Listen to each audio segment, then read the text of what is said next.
출애굽기 5장 1절부터 21절까지 묵상하겠습니다. 그 후에 모세와 아론이 바로에게 가서 이르되 이스라엘의 하나님 여호와께서 이렇게 말씀하시기를 내 백성을 보내라. 그러면 그들이 광야에서 내 앞에 절기를 지킬 것이니라 하셨나이다. 바로가 이르되 여호와가 누구이기에 내가 그의 목소리를 듣고 이스라엘을 보내겠느냐. 나는 여호와를 알지 못하니 이스라엘을 보내지 아니하리라. 그들이 이르되 히브리인의 하나님이 우리에게 나타나셨은즉 우리가 광야로 사흘길쯤 가서 우리 하나님 여호와께 제사를 드리려 하오니 가도록 허락하소서. 여호와께서 전염병이나 칼로 우리를 치실까 두려워하나이다. 애굽 왕이 그들에게 이르되 모세와 아론아 너희가 어찌하여 백성의 노역을 쉬게 하려느냐. 가서 너희의 노역이나 하라. 바로가 또 이르되 이제 이 땅의 백성이 많아졌거늘 너희가 그들로 노역을 쉬게 하는도다 하고 바로가 그날에 백성의 감독들과 기록원들에게 명령하여 이르되 너희는 백성에게 다시는 벽돌에 쓸 집을 전과 같이 주지 말고 그들이 가서 스스로 집을 짓게 하라. 또 그들이 전에 만든 벽돌 수요대로 그들에게 만들게 하고 감하지 말라. 그들이 게으름으로 소리질러 이르기를 우리가 가서 우리 하나님께 제사를 드리자 하나니 그 사람들의 노동을 무겁게 함으로 수고롭게 하여 그들로 거짓을 말을 듣지 않게 하라. 백성의 감독들과 기록원들이 나가서 백성에게 말하여 이르되 바로가 이렇게 말하기를 내가 너희에게 짚을 주지 아니하리니 너희는 집을 찾을 곳으로 가서 주우라. 그러나 너희 일은 조금도 감하지 아니하리라 하셨느니라. 백성이 애굽 온 땅에 흩어져 곡초 그루터기를 거두어다가 짚을 대신하니 감독들이 그들을 독촉하여 이르되 너희는 집이 있을 때와 같이 그날의 일을 그날에 마치라 하며 바로의 감독들이 자기들이 세운 바 이스라엘 자손의 기록원들을 때리며 이르되 너희가 어찌하여 어제와 오늘에 만드는 벽돌의 수요를 전과 같이 채우지 아니하였느냐 하니라. 이스라엘 자손의 기록원들이 가서 바로에게 호소하여 이르되 왕은 어찌하여 당신의 종들에게 이같이 하시나이까. 당신의 종들에게 짚을 주지 아니하고 그들이 우리에게 벽돌을 만들라 하나이다. 당신의 종들이 매를 맞사오니 이는 당신의 백성의 죄니이다. 때로가 바로가 이르되 너희가 게으르다 게으르다. 그러므로 너희가 이르기를 우리가 가서 여호와께 제사를 드리자 하는도다. 이제 가서 일하라. 짚은 너희에게 주지 않을지라도 벽돌은 너희가 수량대로 바칠지니라. 기록하는 일을 맡은 이스라엘 자손들이 너희가 매일 만드는 벽돌을 조금도 감하지 못하리라 함을 듣고 화가 몸에 미친 줄 알고 그들이 바로를 떠나 나올 때에 모세와 아론이 길에 서 있는 것을 보고 그들에게 이르되 너희가 우리를 바로의 눈과 그의 신하의 눈에 미운 것이 되게 하고 그들의 손에 칼을 주어 우리를 죽이게 하는도다. 여호와는 너희를 살피시고 판단하시기를 원하노라. 이제 드디어 바로와 아론이 왕 앞에 이제 가서 이스라엘 백성을 내어 주시오라고 요구를 하죠. 하나님이 내 백성을 보내라고 말씀하셨고 광야에서 절기를 지켜야 할 것이라고 말씀하셨습니다. 자, 근데 이 이야기를 듣는 바로는 참 기가 막힌 말이었겠죠. 이스라엘 백성들이 믿는 신, 그 하나님이 누군데, 그 하나님이라는 신의 이름이 여호와인데 그 신 여호와가 누구길래 내가 그의 목소리를 듣고 순종해야 되고 이스라엘 백성을 보내야 되느냐. 이스라엘 백성이 한두 명도 아니고 수백만 명인데 지금 그들을 시켜서 성을 짓고 있는데 그러니까 무슨 성이냐면 그 나라의 어떤 공물을 세금으로 걷어들인 것을 쌓아놓는 또는 나라의 그 재산을 쌓아놓는 보관하는 국고성을 좀 짓고 있습니다. 그 공사를 중단하고 백성들을 보내게 되면 뭐 한 일주일을 3일길을 가야 한다니까. 거기서 자기들의 종교 의식 치르고 다시 또 돌아오게 되면 한 일주일은 일을 못하게 되지 않겠습니까? 그리고 한번 그렇게 허락해 주면 앞으로도 계속 그렇게 해달라고 그럴 텐데, 바로 왕 입장에서는 말도 안 되는 소리고, 그렇게 또 해야 할 만한 아무런 이유도 근거도 없고, 여기 바로가 말하는 것처럼 내가 여호와를 알지 못하니 이스라엘을 보내지 아니하리라.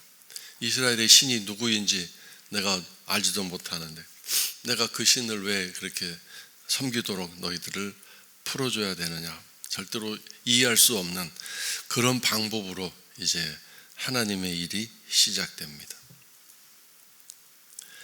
그러나 바로에게 이 아론과 지금 모세가 하는 말은 자기들이 하는 말이 아니라 하나님이 가서 이렇게 말하여라 라고 알려주셨기 때문에 지금 그대로 하는 것 아니겠습니까?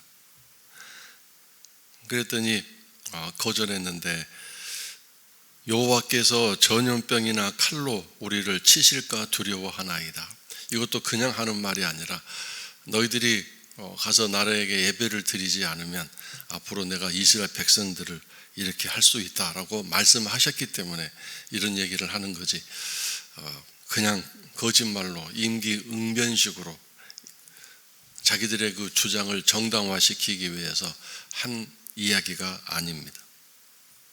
하나님은 정말 우리가 이해할 수 없는 방법으로 일을 진행하십니다.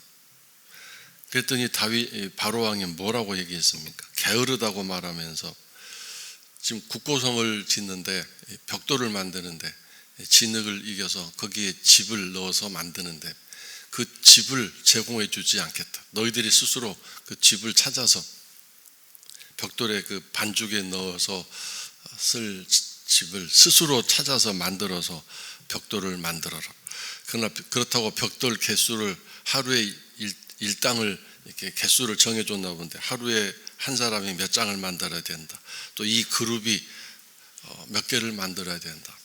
그걸 정해줬는데 그 벽돌 개수는 감하여 주지 않았기 때문에 이제 그 곡초 그루톡이라고 되어 있는데, 이것은 예를 들어 밀을 베고 나면 남는 그 부분이 있죠. 그 부분부터 밑에 땅에 있는 뿌리까지 그것들을 다 캐서 그걸로 집을 삼아야 했으니 얼마나 시간이 많이 걸리고 또 힘들었겠습니까? 그걸 캐서 가져와서 다시 벽돌에다가 놓고 진흙에다 놓고 벽돌을 만들어야 됐으니 시간상으로 도저히 맞지 않는데,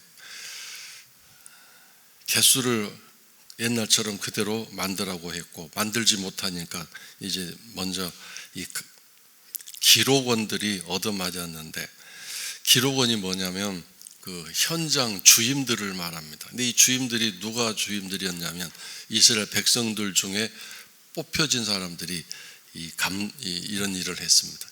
현장 주임을 하면서 1인당 만들어진 벽돌 개수를 일일이 세고 확인하고 감독하는 일을 했습니다.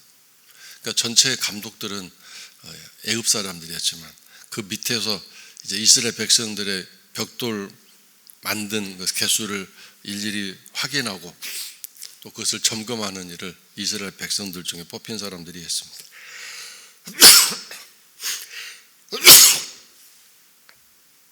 사람은 완장을 차면 거기에 빠져드는 것처럼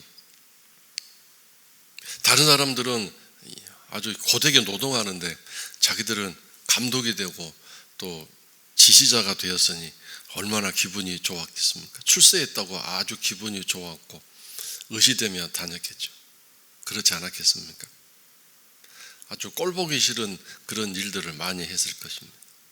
자기들이 아주 뭐라고 되는 것처럼 이렇게 이스라엘 백성들을 괴롭히고 또 힘들게 했을 것입니다. 근데 이제 이 일을 통해서 가장 먼저 고된 대접을 혹독한 대가를 치르는 그런 일들이 이제 일어나게 된 거죠.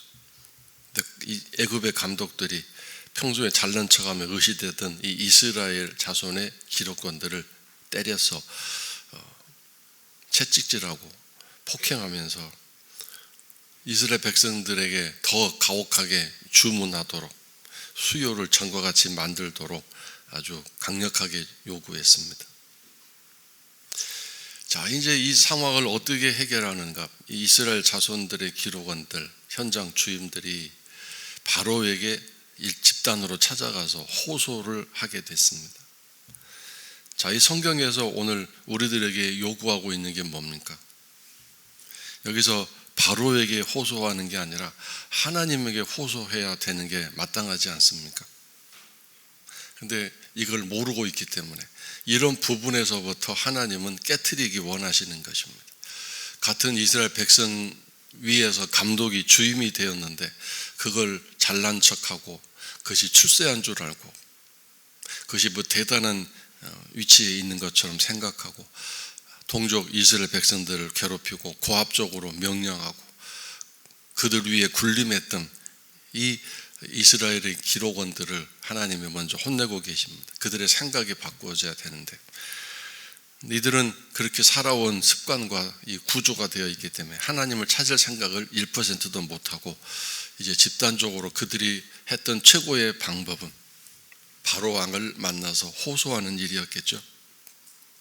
그랬더니 바로는 17절에 있는 것처럼 게으르다 이 두 번이나 반복하면서 마음에 안 들어서 아주 짜증을 내면서 너희들이 얼마나 편해졌으면 너희들 신에게 가서 제사를 드리겠다고 감히 3일길을 떠나서 예배를 제사를 드리고 오겠다고 그런 얘기를 하느냐.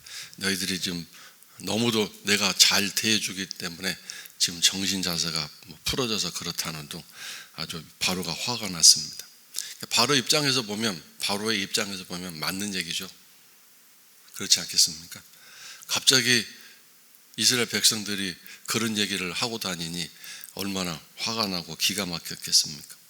그래서 더 바싹 조여야 되겠다고 생각한 거죠.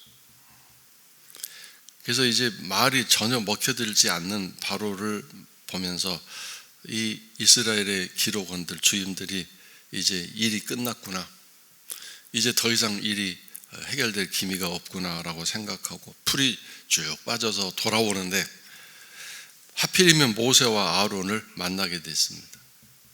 그래서 미운 눈길로, 증오의 눈길로 이제 우리가 다 죽게 됐는데 너희들이 이제 한 일이 뭐냐 그러면서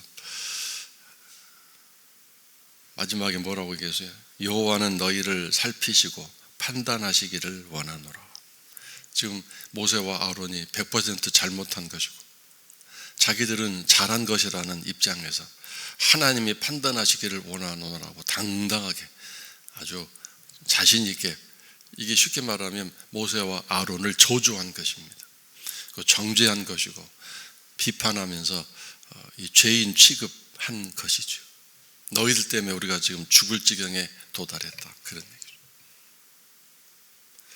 이 모든 일들을 가만 보면 이런 모든 일들의 그 하나님의 의도와 뜻이 무엇이었을까 한번 곰곰이 생각해 보시기 바랍니다. 왜 이렇게 일을 어렵게 만들어서 하나님을 이렇게 떠나게 만들려고 하는 더 가혹한 일을 이스라엘 백성들에게 하시는 걸까? 그리고 이 하나님은 일을 하실 때 이런 방법을 쓰신다는 것을 우리가 놓치지 말아야 되겠습니다. 왜 그렇게 하시는가? 결론적으로 얘기해서 이들을 잘 대해주고 편안하게 이 애굽의 손에서 놓여지게 해서 3일길을 걸어가서 3일 동안 일 안 할 거 아니에요? 그리고 거기서 예배를 드리고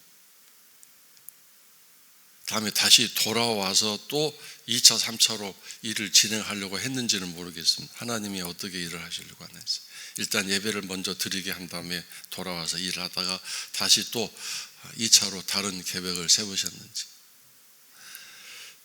처음부터 이스라엘 백성들을 구출해서 가나안 땅으로 데려가실 생각은 없으셨던 것 같고, 이 예배라는 것, 여기서 제사는 예배입니다.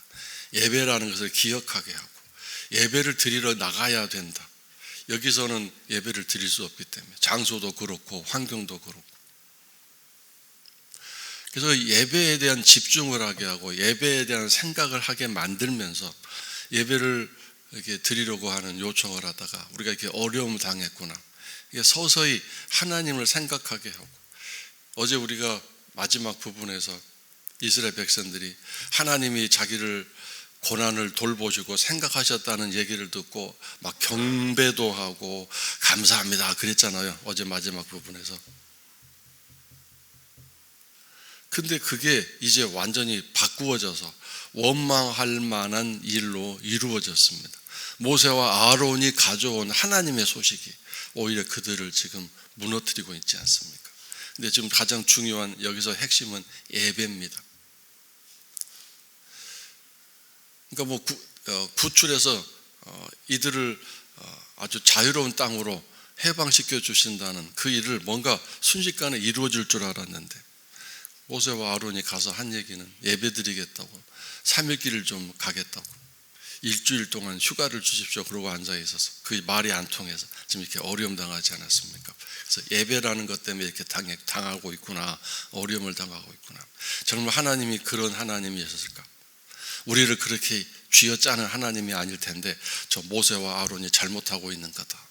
그래서 이제 당당하게 하나님이 너 죄를 다 판단하시고 심판하시기를 원한다, 이 나쁜 놈들아, 이렇게 저주를 퍼붓고 화가 나서 이스라엘 기록자들이 모세와 아론을 이렇게 멸시한 것입니다.